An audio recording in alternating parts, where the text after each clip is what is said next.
আমাদের আইনমন্ত্রী এবং স্বরাষ্ট্রমন্ত্রীকে ওপেন চ্যালেঞ্জ দিয়ে গেলাম আজকে, আমি আর শিশির বাংলাদেশ সরকারের যে কোনো মন্ত্রীকে অন রেকর্ড কনস্টিটিউশনালিস্টে চ্যালেঞ্জ করে গেলাম, যদি আমাদের থেকে চ্যালেঞ্জ করতে পারেন প্লিজ কাম অন ডেস্ক। আমি আর শিশির বাংলাদেশ সরকারকে চ্যালেঞ্জ করে গেলাম on constitution, please come to talk about the constitution and history. দেখি আপনারা পারেন কিনা, সাহস থাকলে আইসেন ডাকতে। আপনাদের কার কতটুকু কনস্টিটিউশনাল নলেজ আছে, কনস্টিটিউশনাল ডেপথ আছে, উইড লাইক টু সি ইট। বাংলাদেশে বোগাস আর্গুমেন্ট দিচ্ছেন পার্লামেন্টে, বোগাস মিসলিড করছেন, মিথ্যাচার করছেন। গুমের ব্যাপারে দেখলাম আইনমন্ত্রী প্রপারলি মিসলিড করেছে, and if that's a breach of oath, he should be dismissed. As a cabinet minister হিসেবে সে নেশনকে মিসলিড করতে পারেন না। ক্ষমতা যেটা করে চোখের সামনে ছানি ফেলে দেয়, এবং ওই ছানির কারণে যেটা হয় আপনারা সত্য দেখতে পারেন না, ওই কাচের দেওয়াল ভেদ করে। অতএব আজকের এই হীনমন্যতার জায়গাটা কোথায় সেটা বলে আমি শেষ করব। ৭১ দেখবেন যাকে সামনে রেখে আমাদের এই মুক্তির লড়াই হয়েছিল, শেখ মুজিবুর রহমান, যাকে কেন্দ্র করে স্বাধীনতা তৈরি হয়েছিল, সংগঠিত হয়েছিল, সেই ব্যক্তিটার ইতিহাস যদি দেখেন, আপনারা যদি তাজউদ্দিন আহমেদের ডায়েরি পড়েন, তার মেল লেখা বই পড়েন, এম এ মোহাইমেন আওয়ামী লীগের এমপি ছিল, তার লেখা পড়েন, আপনারা যদি বিবিসি বাংলার সাবেক মহাপরিচালক ছিল, তার লেখা পড়েন, আপনারা দেখবেন পাতায় পাতায় শেখ মুজিবের হীনমন্যতার কথা আসছে ৭১ মুক্তিযুদ্ধ নিয়ে। কেন? আমি এত বড় নেতা, আমি ৭ তারিখে এত মানুষের সামনে বক্তব্য দিলাম, আমার এক আঙ্গুলে দেশের কোটি কোটি মানুষ উঠেছে আর বসেছে, সেই আমি ছাড়া কিভাবে একটা মুক্তির লড়াই সংগঠিত হয়? এই হীনমন্যতা শেখ মুজিবকে সবসময় তাড়া করে ফিরেছে। তাজউদ্দিন আহমেদ তাকে বারবার বলেছে, আসেন মুজিব ভাই, আপনাকে আমাদের মুক্তির লড়াইয়ের গল্পটা বলি, আপনাকে একদিন নিয়ে মুজিবনগর যাই, সীমান্তের এই পারে ওই পারে আমরা মাসের পর মাস কিভাবে ঝুঁকি নিয়ে একটা মুক্তির লড়াইকে সংগঠিত করেছিলাম। শেখ মুজিব খাইতে খাইতে বলতেছে, আমি সব জানি, তোরা কি করছো না করছো। শেখ মুজিবের ভিতরে এই হীনমন্যতা প্রচন্ড রকম কাজ করতো। ঠিক একইভাবে দেখতে পাচ্ছি, এবং বাই ডিফল্ট শেখ মুজিব ওই লড়াইতে রণাঙ্গনে ছিলেন না। 25 তারিখ যখন গোলটেবিল বৈঠক ভেস্তে গেল, বিকালে সন্ধ্যায় তাজউদ্দিন আহমেদ বলছে যে আমি একটা রেকর্ডার কাগজ কলম নিয়ে শেখ মুজিব ভাইয়ের বাড়িতে গেলাম, যে মুজিব ভাই, খবর পাচ্ছি আজকে সব ক্র্যাকডাউন হবে রাতে, আপনি একটা ঘোষণাপত্র রেকর্ড করে দেন, আপনাকে যদি কোনো কারণে অ্যারেস্ট করে ফেলে আমরা যেন এইটাকে কেন্দ্র করে সামনে রেখে জনগণকে সংগঠিত করতে পারি। শেখ মুজিব অস্বীকার করলো যে না, কোনো ঘোষণাপত্র এখন রেকর্ড করা যাবে না, এগুলো ঝামেলা হবে, আরো বেশি ধরপাকড় হবে। উনি বললেন তাহলে কাগজ কলম নিয়ে আসছি, একটু লিখে দেন যেটা আপনার নামে আমরা পাঠ করব। শেখ মুজিব সেটা করতে অস্বীকার করেছিল। এই শেখ মুজিবের নামে যিনি ঘোষণাপত্র দিতে অস্বীকার করলেন, যিনি বক্তব্য রেকর্ড করতে অস্বীকার করছেন, অথচ তাকে সামনে রেখে একটা মুক্তির লড়াই সংগঠিত হয়েছে, তার ভিতরে এবং তার ৭১ পরবর্তী আচরণ পুরোটা মিলিয়ে দেখা যায় যে ৭১ মুক্তির লড়াইতে শেখ মুজিব, শেখ পরিবার এবং আওয়ামী লীগের বড় একটা অংশের যে হীনমন্যতা, এবং এই হীনমন্যতা কাটিয়ে উঠতেই তাকে চেতনা ব্যবসা করতে হয়েছে গত ৫৫ বছর। সে মুক্তির লড়াইটাকে ঘোষণাপত্রের আলোকে একটা রিপাবলিক করবার বিনির্মাণের চেষ্টা সে করে নাই, বরং মুক্তির লড়াইকে নিয়ে সে ব্যবসা করতে চেয়েছে, স্বাধীনতার ঘোষণাপত্র নিয়ে ব্যবসা করতে চেয়েছে, মুক্তিযুদ্ধের শহীদদেরকে নিয়ে ব্যবসা করেছে। একটা তালিকা পর্যন্ত হয় নাই এই সোনার বাংলায়। কত অসভ্য রাষ্ট্র আমরা চিন্তা করেন, আমার এই দেশের জন্য যে মানুষগুলো জীবন দিয়েছে তার একটা তালিকা পর্যন্ত নাই। আপনি ভিয়েতনাম মেমোরিয়াল দেখে আসেন, ৫৯,০০০ প্লাস সৈন্যের প্রত্যেকের নাম সেই ভিয়েতনাম মেমোরিয়ালে লেখা আছে।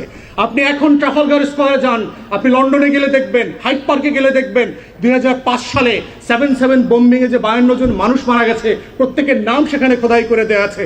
আপনি ওয়ার্ল্ড ট্রেড সেন্টারে যান নিউ ইয়র্কে, 9/11 ঘটনার ৩,০০০ প্লাস কাছাকাছি মানুষের প্রত্যেকের নাম খোদাই করে দেওয়া আছে। আমার শহীদদের একটা তালিকা নাই, সংখ্যা আছে ৩০ lakh. Do you understand? 3 million. ৩০ lakh কি জিনিস, সেটা কয়টার পেছনে কয়টা সংখ্যা লাগে আপনি বোঝেন? আওয়ামী লীগ এই হীনমন্যতার কারণে সেগুলো নিয়ে রাজনীতি করেছে, প্রয়োজন ছিল না। আপনার লড়াইতে ১০০ লোক মারা গেল, that's a good enough, it's a change for the state. আমার একটা রাষ্ট্র প্রকল্প আছে, একজন লোক না মারা গেলেও কোনো সমস্যা নাই। আমার রাষ্ট্র প্রকল্পের সাথে মৃত্যুর সম্পর্ক নাই, এটা আকাঙ্ক্ষার স্বপ্ন, স্বপ্নের সম্পর্ক। আমি একটা রাষ্ট্র বানাতে চাই, যেই রাষ্ট্রটা আমার স্বপ্নের যে বড় হবে, আকাশ সমান হবে, তেমন একটা রাষ্ট্র চাই। সেই রাষ্ট্রটা শেখ মুজিব আওয়ামী লীগ করতে পারে নাই বলে তার হীনমন্যতা।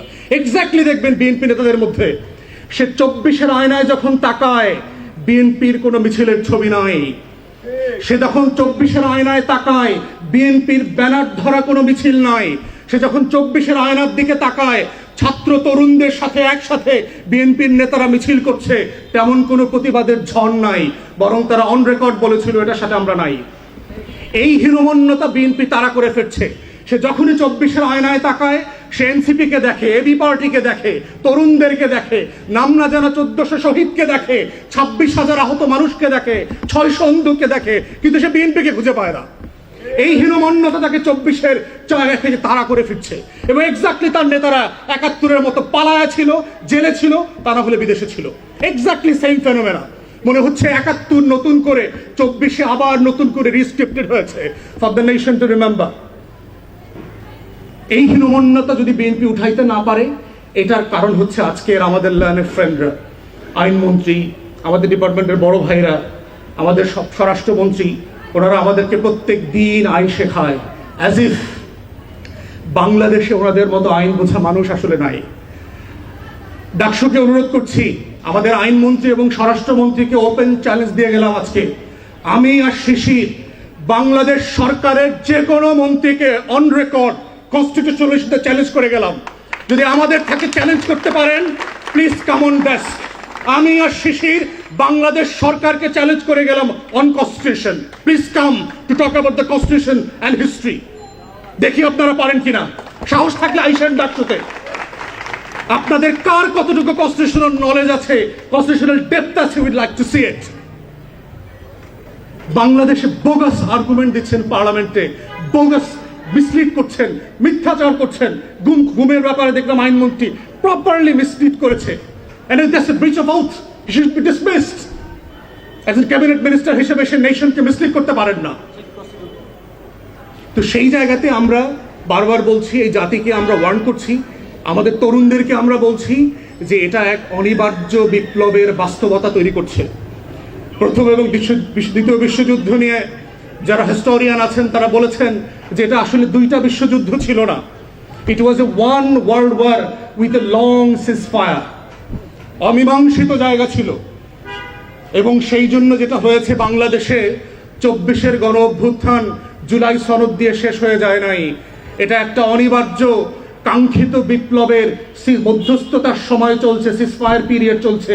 এবং আমরা দেখতে পাচ্ছি আকাশে যে টর্নেডোর কালো মেঘ বৈশাখের চেপে বসেছে, এই রাজনীতির কালো বৈশাখ আবার কয়দিন পরে এই রাজনীতির আকাশে ফিরে আসবে। আমাদের তরুণরা আবার মুক্তির লড়াই নিয়ে আবু সাইদ, মুগ্ধ, ওয়াসিম, শরীফ ওসমান হাদির মতো আবাবিল হয়ে আবার বাংলার আকাশে ফিরে আসবে, শুধুমাত্র এইটা বলবার জন্য বুকের ভেতর অনেক ঝড়, বুক পেতেছি গুলিকর, লাখো শহীদের রক্তে কেনা দেশটা কারো বাপের না। আজাদির প্রশ্নে, ইনসাফের প্রশ্নে আপোষ না করে আমরা লড়াই করে যাব বাংলাদেশের লাল সবুজের পতাকার জন্য।